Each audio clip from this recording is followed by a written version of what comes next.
हमें लगता है कि हम अपने देश के लोगों को ऐसा क्या बता दें जो वो हमें मतलब दुनिया में हम ना भी हों तब भी याद करें।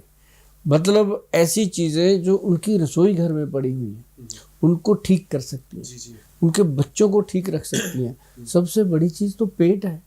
अब जैसे पूरा घर बनाते हैं, घर में प्लान करते हैं कि ये रसोई घर होना चाहिए, ऐसे ही भगवान ने भी प्लान किया कि ये पेट सेंटर में रख दिया कि ये रसोई घर है आपका।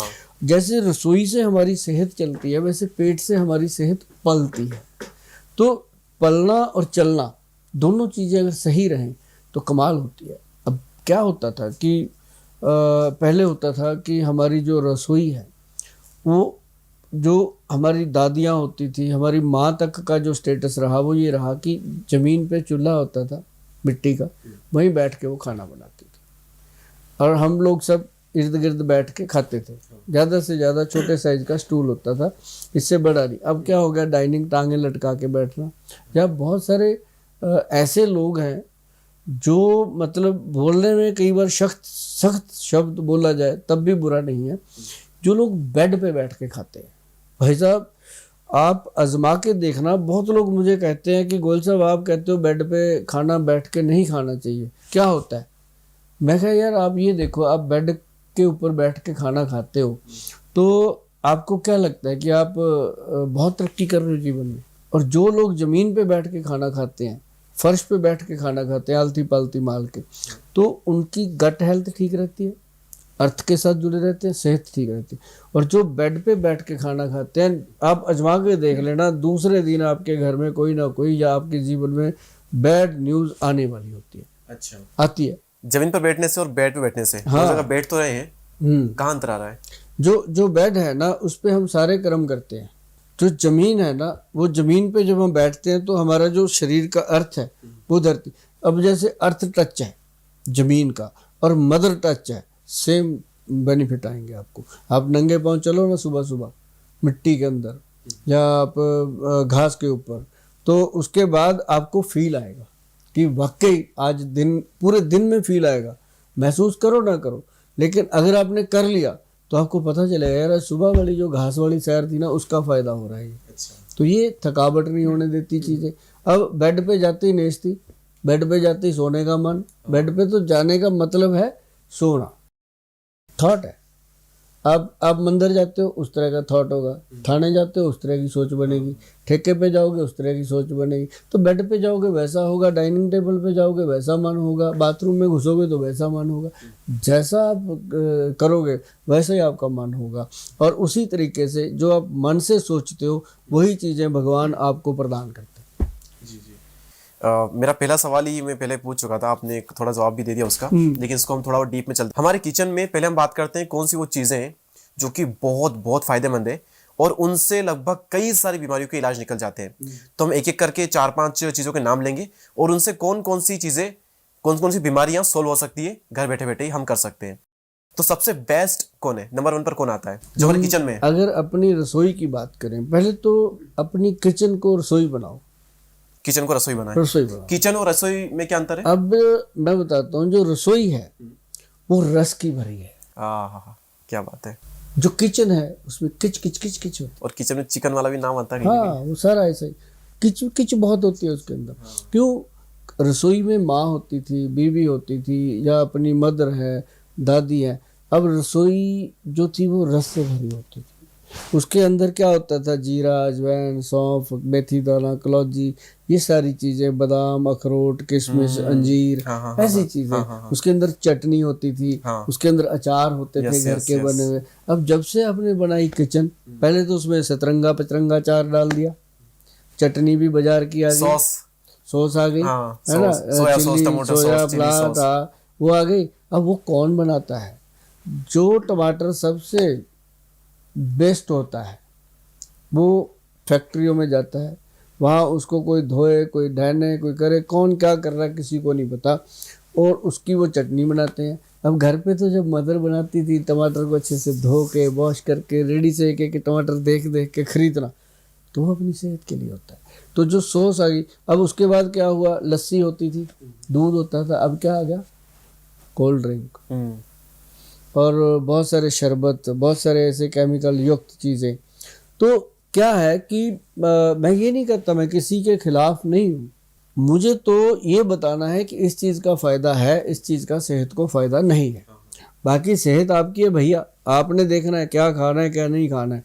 अब कई लोग गाली दे के बात करते हैं आपस में, उनको उसी में आनंद आता है। कई लोग भैया जी भाभी जी कह के बात करते हैं, उनको उसमें आनंद आता है। तो आपने देखना है आपने कैसे किसी के साथ बात करनी।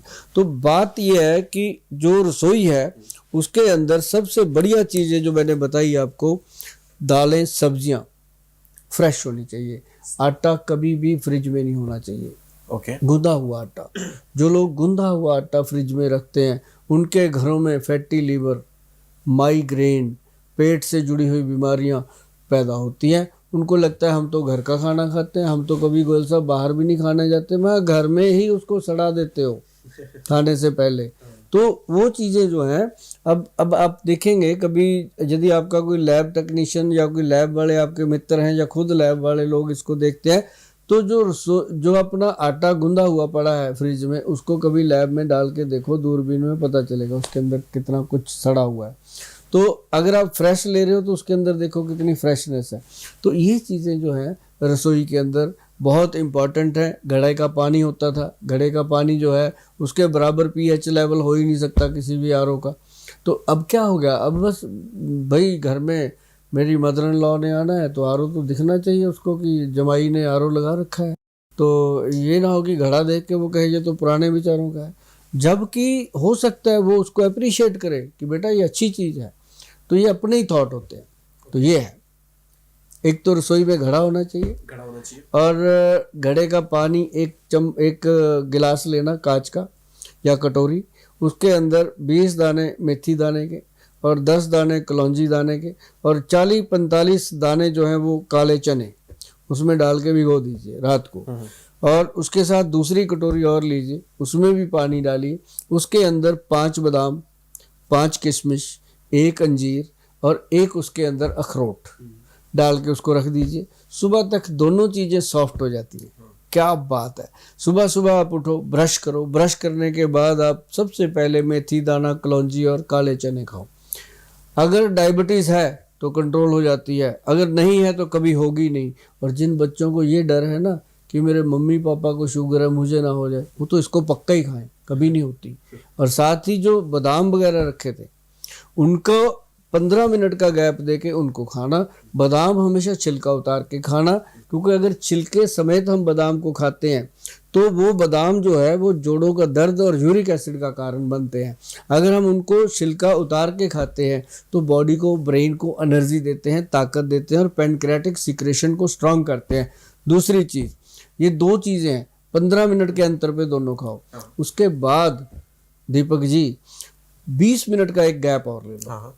क्या करना, उस 20 मिनट में पानी गर्म करो अच्छे से, फ्राई पैन में गर्म कर लो, गर्म करके उसको उतार लो नीचे। गरम गरम पानी में 1 अनार रख दो। जब पानी ठंडा हो जाए अनार अंदर से सिक जाएगा, फिर उसको खोल के खाओ। अरे भाई साहब, जिंदगी में आपने ये चीज़ अनुभव नहीं करी होगी जो उस दिन करोगे आप। क्या आपका हार्ट, ब्रेन, लीवर सॉफ्ट होगा, कोई मतलब इतना शांत हो जाएंगे आप, चिड़चिड़ापन खत्म, ब्रेन को एकदम एनर्जी मिलती है। अनार को गर्म करके खाना, अनार को गर्म करके खाने से। और गर्मियों में उसको ऐसे ही लेना होता है नॉर्मल, फ्रिज में मत रख के खाओ, ठंडा नहीं करना, उसको ऐसे ही खाओ। तो वो जो चीज़ है ना जी, क्या कमाल की मतलब बताई गई है दीपक जी।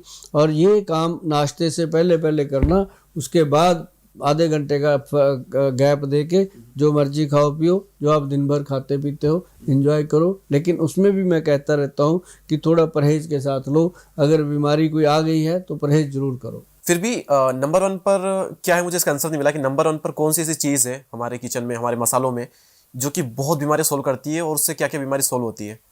सबसे इम्पॉर्टेंट चीज़ जो है, हमारे पूर्वज दे के गए हैं हमें, उनको पता था कि ऐसे तो इसको खाएंगे नहीं ये लोग, उसका टेस्ट तो कोई है नहीं, अच्छा है ना, वो है हल्दी। अच्छा, इसलिए कि हम टेस्ट में नहीं खाएंगे, इसलिए सब्जी में यूज करते हैं। उसको सब्जी में डाला। अब बहुत सारे लोग हैं, उनको पूछो कि आप हल्दी क्यों डालते हो सब्जी में, वो क्या बताते हैं कि इसका रंग अच्छा हो जाता है। हाँ, करेक्ट कलर के लिए। लेकिन इससे कौन कौन सी बीमारियां सही होती है? हल्दी, ये हल्दी से, जो घर की हल्दी ना, सिर्फ उससे, जो पीली हल्दी है जो घर में होती है, इससे मैं बताऊंगा आपको कि एक तो सबसे जरूरी है इसको लेना कि जो लोग कहते हैं कि हमें कोई वंशनुमा रोग ना हो जाए, क्यों, इसको एंटीबायोटिक भी कहा गया है, एंटीसेप्टिक भी कहा गया है। अब जैसे मान लो आपके चोट लग गई, खून निकल रहा है, आजमा के देख लेना दीपक जी, जो भी सुन रहे हैं सबके लिए ये बहुत बेहतरीन चीज़ बताने जा रहा हूँ। ये पीली हल्दी जो रसोई घर में है, कहीं दूर नहीं जाना, उसके साथ ही रखो फटकड़ी। अब फटकरी तो समझते हैं सारे, जी। फटकरी जो है उसका पाउडर बना लो, बराबर मात्रा में दोनों लेनी है। जैसे आधा चम्मच वो डालो, आधा चम्मच वो डालो, पानी में घोलो, मिला लो और उसके ऊपर लगा दो जहां भी खून निकल रहा है, चोट लगी, हाँ, ब्लड 1 मिनट में बंद। अच्छा, कितना बड़ा चाहे जख्म ऐसे कट के भरा, उसमें भर दो उसको। अच्छा, हाँ, इन्फेक्शन तो नहीं हुआ कुछ? इन्फेक्शन तो जड़ से खत्म करेगी इन्फेक्शन को तो। अच्छा, बल्कि होने, जो लोग कहते हैं ना कट लग गया लोहे का, टेटनस का टीका लगवाना, हाँ। भाई साहब जब जमाना था जब टीके होते ही नहीं थे, तब यही टीका था। ते फटकड़ी और हल्दी का मिश्रण वहाँ टिका दो और आप देख रहे भाई साहब, तुरंत अगर ब्लड बंद ना हुआ तो मेरा वीडियो डिलीट कर देना, मेरा इतना विश्वास है इस चीज के। अच्छा जी, ठीक है। और कौन सी बीमारियां सही होती है इससे? और इससे हल्दी से एक त्वचा, स्किन, ओके, हाँ, स्किन के ऊपर जितनी भी, अब जैसे हल्दी है, इसके अंदर चंदन मिला लो, थोड़ी सी मुल्तानी मिट्टी मिला लो, इसका पाउडर बना के रखो, उसको भाई साहब रगड़ रगड़ के ऐसे बॉडी के ऊपर रगड़ रगड़ के, जितनी ये डेड स्किन लगी होती है, हाँ, पैरों पे लगी होती है ना, एंकल पे, एडियों पे डेड स्किन पैदा हो जाती है, ऐसे यहाँ पे हो जाती है, कईयों की गर्दन काली पीली हो जाती है, इतनी गंदी गर्दन हो जाती है कि उनको खुद ही शीशे में देखते हुए शर्म आती है। ऐसे लोग अगर उसकी मसाज करते हैं तो वो ऐसी चीज़ बनती, और उसके अंदर गुलाब जल डाल लो थोड़ा सा, अच्छा, पानी डालो, गुलाब जल डालो, गुलाब जल नॉर्मल, क्योंकि हमारा जो गुलाब जल है वो इन कामों के लिए नहीं है, वो तो जीने के लिए है, वो महंगी चीज़ है। तो वो जो गुलाब जल नॉर्मल मिलता है वो डाल के उसको अच्छे से पेस्ट बना के रगड़ो जी। जैसे ये उंगलियां हैं, यहाँ कईयों के हाथ काले हो जाते हैं ऐसे रगड़ रगड़ के। अब बाइक चलाते हैं कई मेरे बहन भाई, उनके हाथ यहाँ से काले होते हैं, अट्टन से पड़ जाते हैं, कईयों के यहाँ घड़ी के नग से पड़ जाता है, यहाँ बन जाता है, वो घड़ी का वो पिन लगता रहता है, वो अट्टन सा बन जाता है ना, आपके भी बना होगा। तो इसके ऊपर रगड़ो, मेरे भी बना हुआ था, मैंने रगड़ रगड़ के हटाया। तो ये जो चीज़ है, इसके साथ अब मैंने फिर बोल देना है, बेसन, चंदन और हल्दी, भाई साहब 3 चीज़ें बता दी, और साथ में गुलाब जल डाल लो, थोड़ा पानी डाल के पेस्ट बना लो, उससे पैर के अंगूठे से लेके सर तक अगर हफ्ते में 1 बार अच्छी तरह रगड़ा लगा दोगे ना स्किन पे, स्किन ऐसा ग्लो करेगा और इतनी खुशबूदार स्किन हो जाएगी, आप सोच भी नहीं सकते। अच्छा,